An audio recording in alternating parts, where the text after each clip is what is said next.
Hello दर्शकों, कैसे हैं आप सभी। स्वागत आप सभी का मेरे यूट्यूब चैनल जंगल रेमेडीज में, जहां पर हम आपको एक से एक बेहतरीन बढ़िया जानकारियां देते रहते हैं। तो अगर आप चैनल पर नए हो तो नई नई जानकारियां और सभी प्रकार की जड़ी बूटियों की जानकारी के लिए आप हमारे चैनल के साथ जुड़ सकते हैं।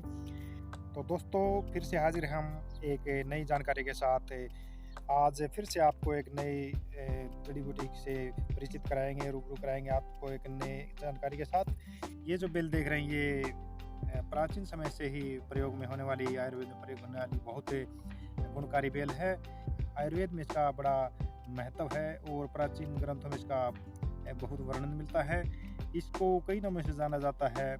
इंद्रायण की बेल भारतवर्ष में लगभग सभी राज्यों में पाई जाती है और इसको अलग अलग राज्यों में अलग अलग नामों से जाना जाता है।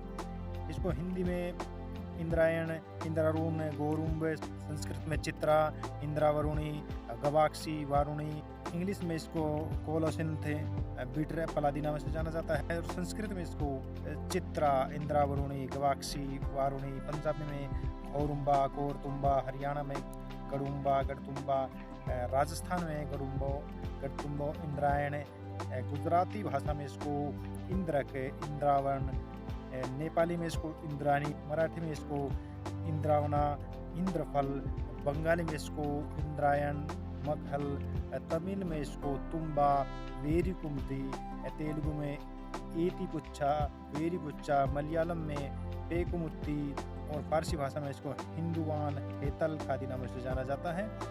इंद्रायण पूरे भारतवर्ष में पाया जाता है। ये प्राचीन काल से ही प्रयोग में होने वाली औषधि है। इसका जो जिक्र है वो प्राचीन आयुष ग्रंथों में मिलता है। ये देखिए, इसका जो फल है ये धारीदार तरबूज के फल के समान इसका फल होता है और इसमें बीज भी तरबूज के फल के समान ही होते हैं। ये तरबूज की फैमिली से ही बिलोंग करता है। इसका जो कच्चा फल होता है बिल्कुल तरबूज की तरह दिखता है। इसकी बेल भी तरबूज की बेल की तरह ही होती है। पकने के बाद इसमें बिल्कुल पीले रंग के ये फल हो जाते हैं। जो ये आप हरे दिख रहे हैं, ये पकने के बाद बिल्कुल पीले हो जाएंगे।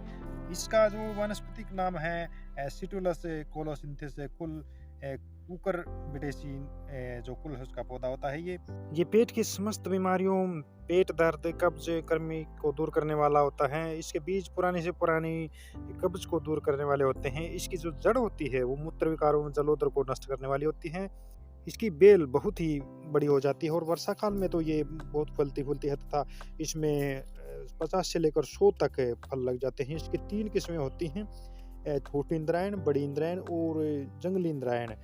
इसके जो गुण धर्म होते हैं वो रेचक, कटु, तिक्त, तीक्ष्ण, पित्त कफ शामक, अजीर्ण, अपच, उदर रोग, पलीहा, गलगंड, पांडु रोग, कृमिनाशक, जवरनाशक, लघु दृष्टि दोष हर, गांठ, वर्ण, सांस, कुष्ठ रोग हर होता है। इसका जो फल होता है वो कृमिनाशक, मधुमेह नाशक, रक्त शोधक, जवरनाशक होता है। वैसे तो इसके बहुत से प्रयोग हैं, लेकिन मैं आपको बहुत ही कारगर और खास प्रयोग बताता हूँ। पहला प्रयोग इसमें फोड़ा फुंसी जिनको है, फोड़ा पर इसका रस नारियल के तेल में मिलाकर लगाने से फोड़ा मिट जाते हैं, ठीक हो जाते हैं। दूसरा प्रयोग इसमें एड़ियों में दर्द जिनके रहता है, ये बहुत ही आजमाया खास प्रयोग है। जिनकी एड़ियों में दर्द रहता है वो इसके फलों को काटकर एक बर्तन में तसले वगैरह ले सकते हैं। उसमें 20 मिनट तक, 1 सप्ताह तक अगर आप रोजाना इसके ऊपर चलते हैं तो कितना भी पुराना एड़ियों का दर्द हो 100% ठीक हो जाता है। ये बिल्कुल आजमाया देखा हुआ प्रयोग है। तीसरा, इसका मूत्र विकार में जड़ को पानी में पीसकर 5 से 10 ml की मात्रा में पीने से मूत्र की गर्मी और जलन शांत होती है। अगला जो प्रयोग है, जिनको पेट के कीड़े हैं तो फल जो होता है इसका, ये फल इसके गूदे को पीसकर गर्म करके बांधने से पेट के कीड़े मर जाते हैं। इसके फल को सुखाकर काली हर्ड, मेथी, काला नमक, अजवाइन बराबर मात्रा में मिलाकर इसका पाउडर बनाकर 1 चम्मच से लेने से पेट का दर्द, कब्ज और पेट के कीड़े मर जाते हैं। अगला जो प्रयोग है वो दांतों के कीड़े जिनको हैं, इसके जो पके हुए फल होते हैं, जो पीले हो जाते हैं, जो पके हुए फल होते हैं उसको जलाकर उसका धुआं लेने से दांतों के कीड़े मरकर बाहर आ जाते हैं। अगला प्रयोग इसमें जो सिर दर्द की जिनको समस्या रहती है, लगभग इसका फल या इसकी जड़ की छाल को तिल के तेल में उबालकर तेल को माथे पर लगाने से सिर दर्द में बड़ा आराम होता है। अगला प्रयोग जिनको बहरेपन की समस्या है उसमें इसके फल के रस को कान में 2-4 बूंद टपकाने से बहरेपन की शिकायत दूर होती है।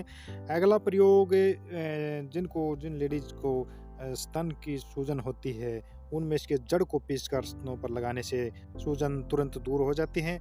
अगला प्रयोग जिनको गठिया की समस्या रहती है, गठिया दर्द की समस्या रहती है, उसमें फल को हल्दी एवं नमक मिलाकर पीसकर फिर उसकी बेर के समान छोटी-छोटी गोलियाँ बना लेने से एक-एक गोली सुबह-शाम लेने से पुराना जो गठिया रोग का दर्द होता है, वो 1 महीने में बिल्कुल ठीक हो जाता है। अगला प्रयोग जिनको मिर्गी की समस्या है, उसमें जड़ का पाउडर बनाकर हर रोज़ सूंघने से, जैसे नसवार सूंघते हैं वैसे सूंघने से मिर्गी में बहुत फ़ायदा करता है। अगला प्रयोग जोड़ों का दर्द जिनको रहता है, उनमें जड़ को पीपल एवं गुड़ में बराबर मात्रा में मिलाकर इसको 2-4 ग्राम लेने से जोड़ों का दर्द बहुत जल्दी ठीक होता है। अगला प्रयोग ये एंटी डायबिटिक है, तो इसमें डायबिटीज़ में इसका पंचांग का चूर्ण बनाकर पानी के साथ 1 चम्मच लेने से शुगर कंट्रोल होती है। सेकंड डिजीज़ में भी अगर पंचांग का चूर्ण आप लेते हैं तो समस्त फोड़े फुंसी दाग धब्बे दूर होते हैं। अगला प्रयोग जिनको सूजन की समस्या है, सूजन में भी ये क्योंकि एंटी इन्फ्लेमेटरी गुण होते हैं इसमें, तो फल को कूट कर बांधने से जो इसका सूजन होती है वो दूर हो जाती है।